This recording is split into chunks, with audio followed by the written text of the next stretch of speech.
उद्योजक होण्यासाठी आता तुम्ही इतके सारे उद्योजक म्हणजे उद्योग सुरू केलेत, पण एक सक्सेस मंत्रा प्रत्येकाला लागतो.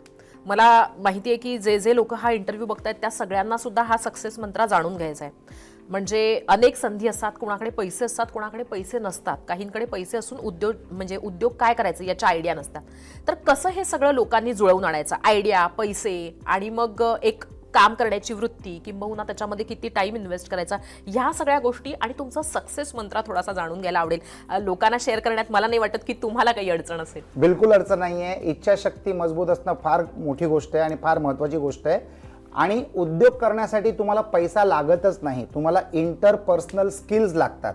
जेव्हा मी दारोदारी कपडे विकायचो तेव्हा मला कपडे होलसेलमधनं आणण्यासाठी पैसे नसायचे, तर मी त्या दुकानदाराला कन्व्हिन्स करायचो, ज्याला मी म्हणतो ना इंटरपर्सनल स्किल्स, की मला काम करायची इच्छा आहे पण मला ॲडव्हान्समध्ये पैसे देण्याची शक्ती नाही आहे, तर तुम्ही मला क्रेडिटवर कपडे द्या, मी हे विकून आणणार, त्याच्या प्रॉफिटने मी माझं शिक्षण करणार, माझं घर चालवणार आणि तुमचे पैसे तुम्हाला परत करणार. असं मी त्यांच्याकडनं क्रेडिट सिस्टम सुरू केली. माझा पहिला कम्प्युटर मी जेव्हा विकत घेतला तेव्हा माझ्याकडे 25% पैसे होते, 75% पैसे मला एका मित्राने दिले. That was my first and last loan in 1993. त्यानंतर मला पैशाची गरज कधीच लागली नाही. मला जेव्हा कम्प्युटर एज्युकेशनचे क्लासेस वाढवायचे होते त्यावेळेला मी माझ्या कम्प्युटर एजन्सीजकडनं क्रेडिटवर कम्प्युटर्स आणायचो आणि इन्स्टॉलमेंट्समध्ये पे करायचो. एक समजून गेलं फार कमी वेळामध्ये की बँक सुद्धा पैसे त्यांनाच देते ज्यांच्याकडे ऑलरेडी पैसा असतो. जर तुमच्याकडे पैसा नसला तर लोन मिळणं फार कठीण असतं, तुम्हाला कोलॅटरल वगैरे द्यावं लागतं. मी मालवणीतला मुलगा, महाराचा म्हणजे त्या काळामध्ये त्याला हाऊसिंग बोर्ड म्हणायचे, तर हाऊसिंग बोर्डच्या घरावर तुम्हाला लोन पण नाही मिळायचं कारण ते महाराचं घर होतं किंवा हाऊसिंग बोर्डचं घर होतं.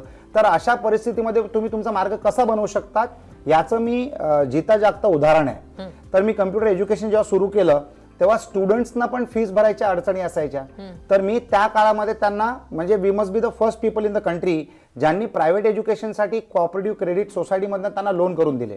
बँकच्या डायरेक्टर्सना कन्व्हिन्स केलं की माझ्या विद्यार्थ्यांना लोन द्या आणि ते त्यांना मी शिक्षण देतो.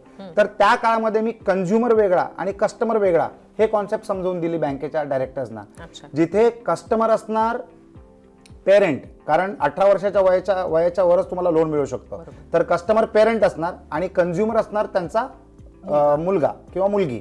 तर अशा कॉन्सेप्टच्या मार्फत मी त्यांना लोन देत गेलो बँकेच्या मार्फत आणि मला लमसममध्ये फीज येत गेले, त्याच्याने मी वाढत गेलो. जर माझ्याकडे 2 लाख रुपये असले तर मी 20 लाखाची डेअरिंग करायचो क्रेडिटवर, कारण मला कष्ट करायची तयारी होती, अनुभव होता.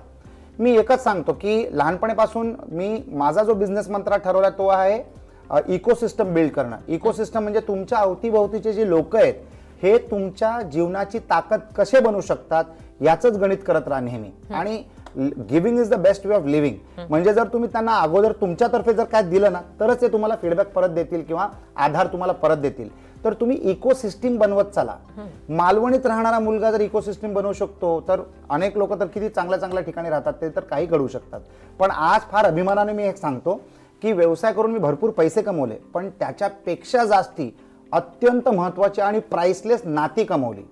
तर फक्त मालाडमध्ये किंवा मुंबईमध्ये किंवा महाराष्ट्रामध्ये नाही तर जगातल्या बहुतेक प्रत्येक शहरामध्ये, महत्वाच्या शहरामध्ये अशी नाती आहेत की मध्यरात्री ते माझ्याबरोबर उभे राहतील किंवा मध्यरात्री मी त्यांच्याबरोबर उभा राहीन.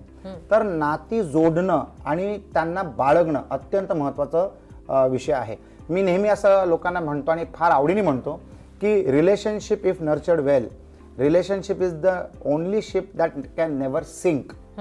तर रिलेशनशिपला महत्त्व द्या आणि याच इकोसिस्टममुळे माझ्याकडे ऑपॉर्च्युनिटीज येतात आणि याच इकोसिस्टममुळे मला रिसोर्सेस मिळतात आणि मी अनेक उद्योग घडवू शकतो. सगळ्यात गोष्ट महत्त्वाची लक्षात आपल्याला हे ठेवायची आहे की बिझनेस करण्यासाठी रिसोर्सेस लागतात, पण सगळे रिसोर्सेस तुम्हाला विकत घ्यावे लागतात किंवा ते तुमचे असले पाहिजेत असं नाहीये. तुम्हाला हे रिसोर्सेस जोडता आले पाहिजेत आणि न विकत घेता त्यांना जोडता आले पाहिजेत आणि पे पर यूजचं जे कॉन्सेप्ट म्हणतो ना आपण त्या पद्धतीने तुम्ही व्यवसाय घडवू शकतात. पण एक सांगेन की पैशाचा अभाव तुम्हाला बिझनेसमॅन बनवू शकत नाही, हे खोटं आहे, हे अत्यंत खोटं आहे. म्हणजे तुम्ही विदाऊट पैसे सुद्धा तुमच्या जिद्दीवर, तुमच्या नॉलेजवर आणि तुमच्या पॉवर टू क्रिएट रेव्हेन्यूच्या कॉन्सेप्टवर तुमच्यावर लोक पैसे लावतील अशी परिस्थिती.